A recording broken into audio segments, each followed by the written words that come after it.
ចំពោះរូបយើងពីរនេះ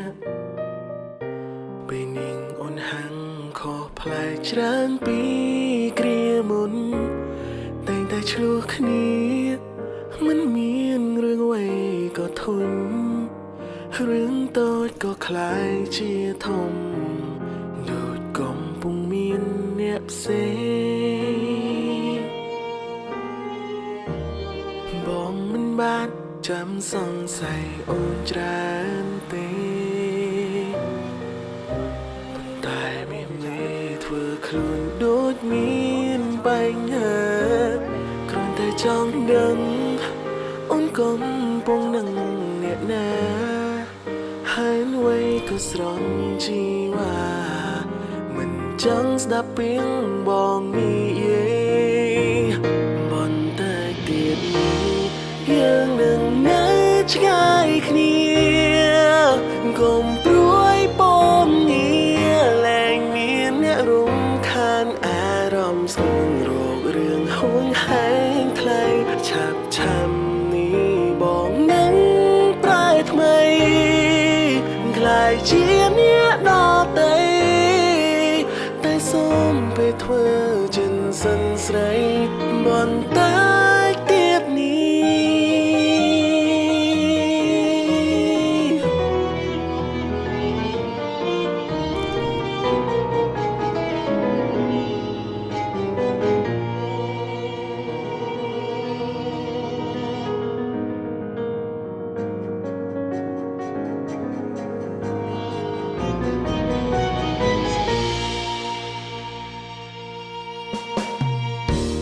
ស្នាមញញឹម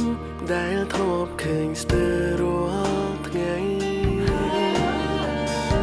តែពេលនេះស្រីប្រែស្រពោនបនពេញម្ដងក៏ព្រោះតែបងមិនមែនមនុស្សដែលអូនបង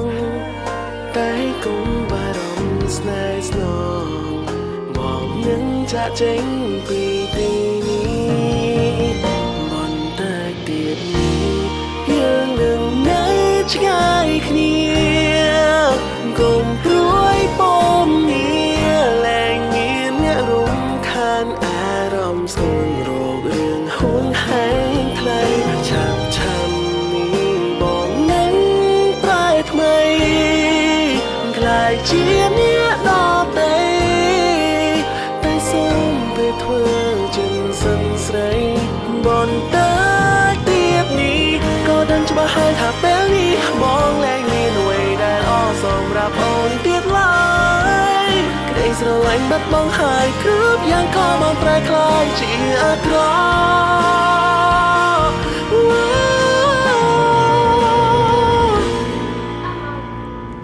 បន្តែទៀតនេះយើងនឹងនៅឆ្ងាយគ្នាកុំព្រួយពំងារលែងមានអ្នករំខានអារម្មណ៍សុខរងរឿងហួងហែងថ្លៃឆាប់ឆាំនេះបងនឹងប្រែថ្មីក្លាយជាអ្នកដទៃតែសូមពេលធ្វើចិនសិនស្រីបន្តែទៀតនេះពីថ្ងៃនេះលែងមានបងទៀតហើយសូមឲ្យអូនបានក្តីសុខត្រាំត្រើយជាមួយ